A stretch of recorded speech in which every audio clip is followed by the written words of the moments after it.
Good day everyone, especially to you, Sir Jose Orlando Polon.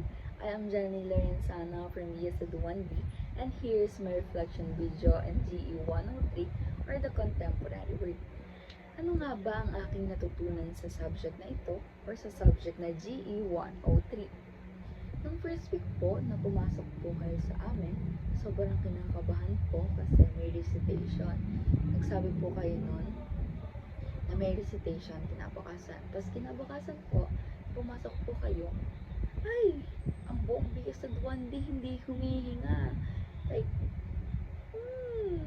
wala po talagang humihinga.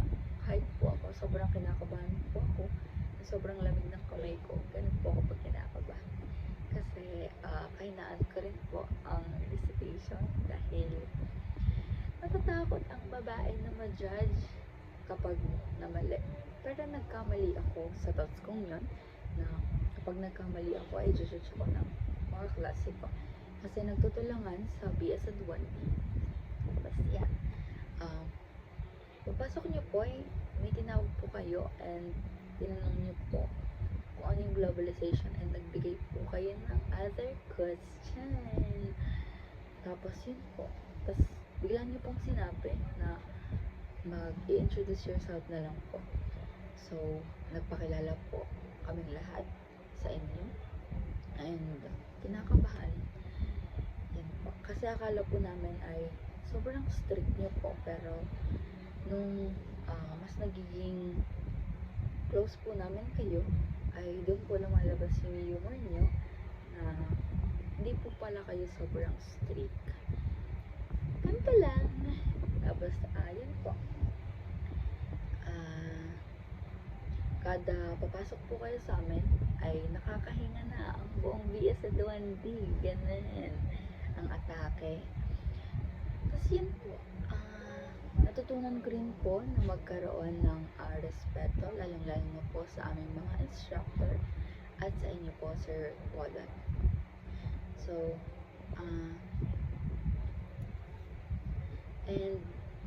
natutunan ko rin po na kailangan namin mag-review, mag-aral para sa recitation, sa chapter test, and para makapasa.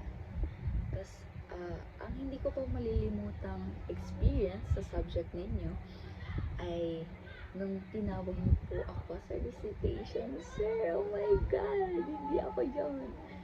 Tinanong niyo po ako kung ano po yung meaning ng WTO, IMI, or IFI, something ganun po.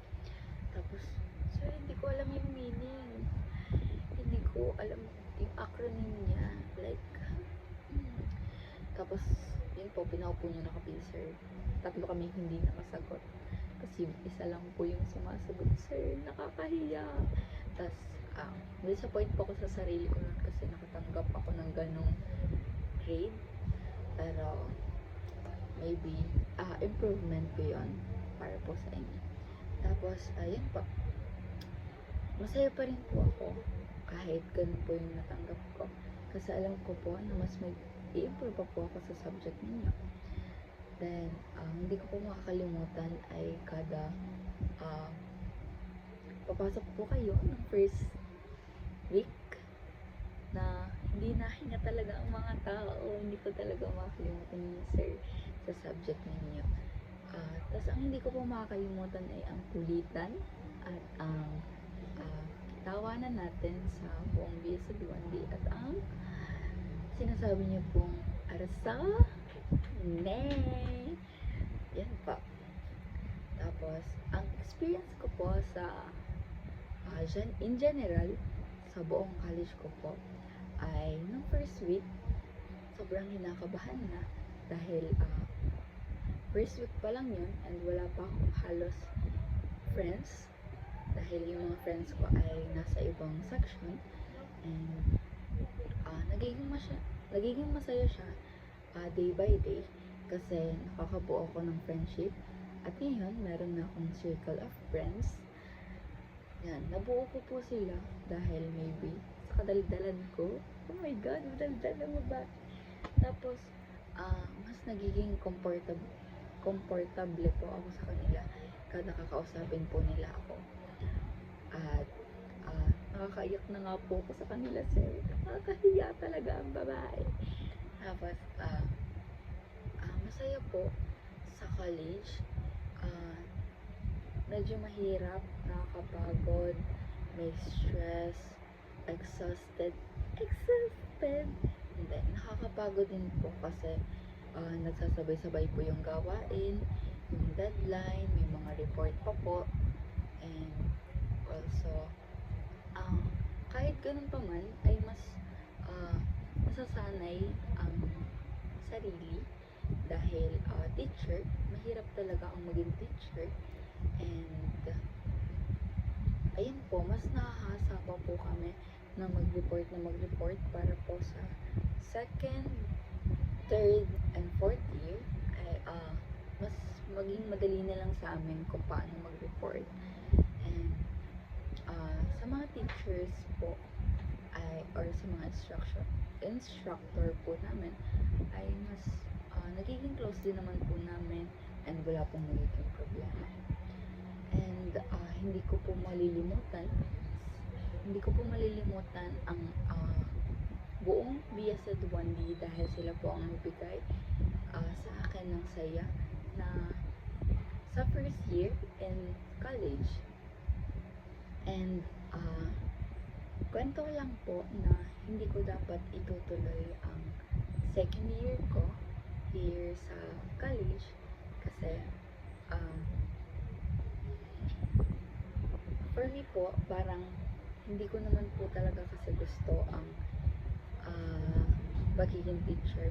Pero na-inspired po ako sa maraming teacher, especially sa inyo po. Kaya po ako nag-Saxtad. Hindi po to eme lang, sir. Totoo po to. Na nag-social studies po ako. Dahil na-inspired po ako sa pagtuturo nyo. Kada papasok po kayo, yung mga lessons po na binibigay nyo sa amin ay mas na-improve po namin. And dati po kasi ayoko po ng subject na may mga map, madaming sauluhin. Pero po, at nung nagpapa-chapter test na po kayo, eh parang mas nagugustuhan ko na yung mga map. Ano ang capital ng Philippines? Manila! Yan, ganun. Tapos yun po, mas nagiging masaya po ako na maganda pala na ituloy ang second year. Kasi maybe para din po ito sa akin and sa magiging future ko. At gusto ko lang po mag-thank you sa buong BSED 1D na nakilala ko kayong lahat. Dito na po nagtatapos ang aking video. Bye-bye!